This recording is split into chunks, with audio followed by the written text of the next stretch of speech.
괴물 김민재, D17 바이에른 뮌헨, 가 지난 경기의 아쉬움을 만회했다.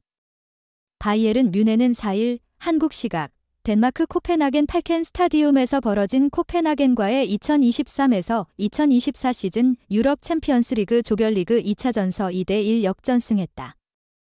조별리그 2연승에 성공한 바이에른은 UCL 조별리그 15연승 및 36경기 연속 무패 행진이라는 대기록을 이어갔다. 코펜하겐은 1무 1패다. 김민재는 이날 선발 출전에 나무랄 데 없는 활약을 펼쳤다. 김민재는 최근 위기였다. 바이에른은 1일 독일 라이프치히 레드불 아레나에서 열린 라이프치히와의 2023에서 2024 시즌 독일 분데스리가 6라운드에서 2대2 무승부를 기록했다. 바이에른은 이날 무승부로 개막 후 6경기 무패 행진을 이어갔지만 순위는 3위로 추락했다. 바이에른은 이날 수비가 흔들리며 고전했다. 전반 20분 로이스 오펜다에게 선제골을 내준 바이에른은 6분 뒤 카스텔로 루케바에게도 골을 허용했다.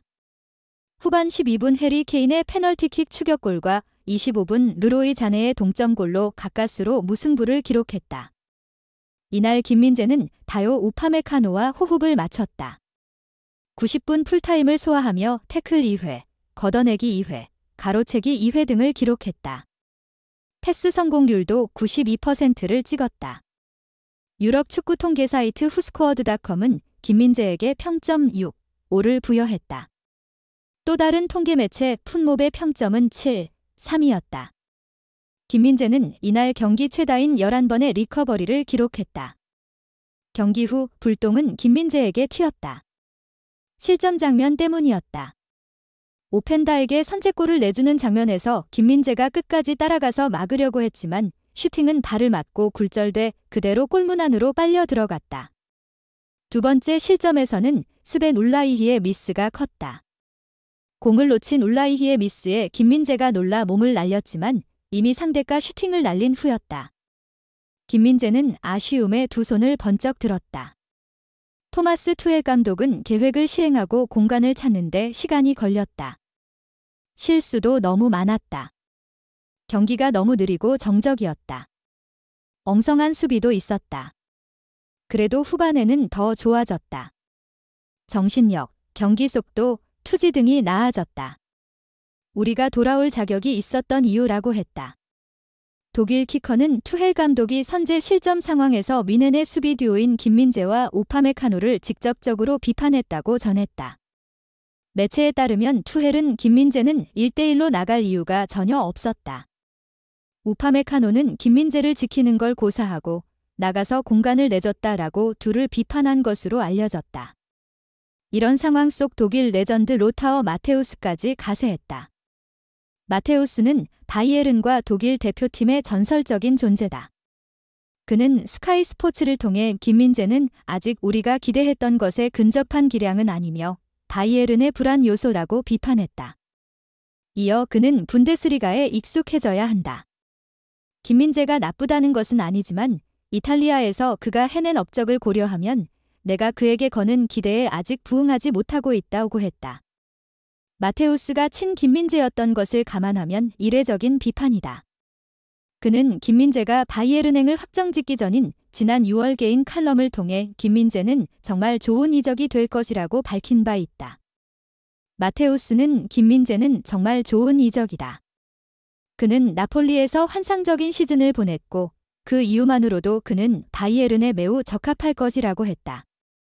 리카 에르난데스 대신 바이에른에 합류하는 김민재가 좋은 활약을 펼칠 것이라 기대했다.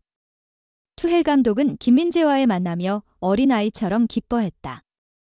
투헬 감독은 첼시 시절부터 김민재를 주시한 것으로 알려졌다.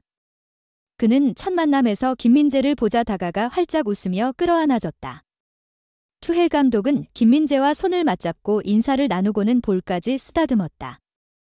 얼마나 김민재를 원했는지 볼 수 있는 대목이다. 투헬 감독은 만나서 반갑다. 정말 기쁘다. 넌 정말 잘할 거다. 확신한다는 말을 전했다. 이어 기회가 될 때마다 김민재에 대한 칭찬을 아끼지 않았다. 투헬 감독은 김민재는 진정한 남자다. 키도 크고 스피드도 빠르다고 칭찬하면서 이곳에 와서 정말 행복하다. 김민재와 몇 번 영상통화를 했다. 그는 이미 준비가 돼 있다라고 말했다. 이어 나는 그를 사랑한다라며 그는 너무 침착하고 바르다. 그의 표정, 멘탈, 게임, 패스까지 너무 루즈하지도 않고 높지 않으며 특이하지도 않다. 이는 내가 빌드업에서 정확히 원하는 것이기 때문에 너무 좋다고 했다.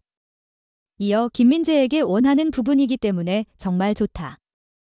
그의 수비는 매우 용감하고 빠르다. 팀에 도움을 주고 있으며 김민재는 항상 어깨 너머로 도울 수 있는 곳을 찾는다고 칭찬했다. 하지만 아쉬운 경기로 인해 기류가 바뀌는 분위기다. 김민재를 향해 찬사 일사였던 독일 언론의 반응도 비슷하다. 바이에른 입장에서 김민재의 활약은 대단히 중요하다. 바이에른은 올 시즌 절치부심하며 트래블을 노리는데 수비의 역할이 중요하다. 데 리흐트가 보름 전 무릎 부상으로 빠진 상황에서 팀에 복귀할 가능성이 생긴 보아텍 역시 당장 경기를 나설 수 없는 것으로 전해졌다. 데 리흐트의 경우 무릎 부상으로 아직까지 고통이 크며 무릎을 제대로 움직이는 것이 어려운 것으로 알려졌다. 김민재의 능력은 설명이 필요 없다. 김민재는 지난 시즌 수비의 본고장 기탈리아에서 수비의 왕이 됐다. 김민재는 단 한 시즌 만에 이탈리아를 정복했다. 김민재는 2022에서 2023 시즌 세리에 A 최우수 수비수상을 수상했다. 김민재는 팀 동료 지오반니 디 로렌초, 나폴리와 AC 밀란의 특급 풀백 테오 에르난데스를 제쳤다. 2018에서 2019 시즌 처음 제정된 세리에 A 최우수 수비수상을 아시아 선수가 수상한 것은 김민재가 최초다. 우승팀 멤버가 이 상을 차지한 것 역시 역사상 처음 있는 일이다. 김민재는 빗장 수비를 탄생시킨 수비의 본고장 기탈리아에서 수비를 가장 잘하는 선수가 됐다.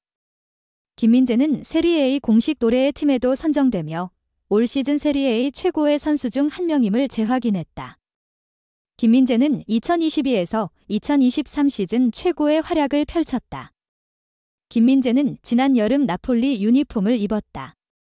레전드 칼리두 쿨리발리를 첼시로 보낸 나폴리는 대체자로 튀르키예 페네르바체에서 한 시즌 동안 최고의 모습을 보인 한국인 센터백을 낙점했다. 나폴리는 바이아웃인 2천만 유로를 지불하며 스타드 렌의 적극적인 구애를 받던 김민재를 하이제킹에 가까운 움직임으로 영입했다. 이 선택은 결국 최고의 한 수가 됐다. 생소한 왼쪽 센터백으로 선 김민재는 시즌 초반부터 맹활약하며 빠르게 중심으로 발돋움했다. 지난해 9월 김민재는 세리에 A 이달의 선수에 뽑혔다. 2019에서 2020 시즌부터 시상한 세리에 A 이달의 선수에 아시아 국적 선수가 선정된 것은 김민재가 최초였다. 10월에는 이탈리아 축구선수협회 선정 이달의 선수상 영광을 안기도 했다. 초반부터 강한 인상을 남기며 철기둥이라는 별명까지 얻었다. 리그 35경기에 출전한 김민재는 각종 통계 사이트에서 세리에 A 센터백 중 평점 1위에 올랐다. 이탈리아를 넘어 세계 최고의 센터백이라는 평가까지 받았다. 공격적인 루치아노 스팔레티식 전술 속 김민재는 공격적인 수비로 놀라운 성과를 이뤄냈다. 파비오 칸나바로, 알렉산드로 코스타쿠르타 등 레전드들의 칭찬 릴레이가 이어졌다. 맨시티의 후벤 디아스, 존 스톤스, 바르셀로나의 로날드 아라우호, 레알 마드리드의 에데르 밀리탕 등과 함께 올 시즌 최고의 센터백으로 불렸다. 단 한 시즌의 활약이었음에도 불구하고 나폴리 역대 베스트 11에 거론될 정도다. 김민재의 맹활약 속 나폴리는 33년 만에 감격스러운 리그 우승 트로피를 차지했다. 나폴리가 우승을 차지한 것은 레전드 고 디에고 마라도나가 활약하던 1986에서 1987 시즌, 1989에서 1990 시즌 이후 세 번째다. 김민재는 한국인 최초로 스쿠데토를 차지했다. 유럽 5대 리그 기준으로 한국인이 우승 트로피를 차지한 것은 맨유의 박지성, 바이에른 뮌헨의 정우영 이후 세 번째다. 수비수로는 첫 번째 우승이다. 아시아 선수가 세리에 A 우승을 차지한 것도 2000에서 2001 시즌 에즈로마의 나카타 히데토시 이후 처음이다. 김민재는 이 같은 활약을 인정받아 발롱도르 후보에 올랐다. 한국 선수로는 5번째 쾌거다.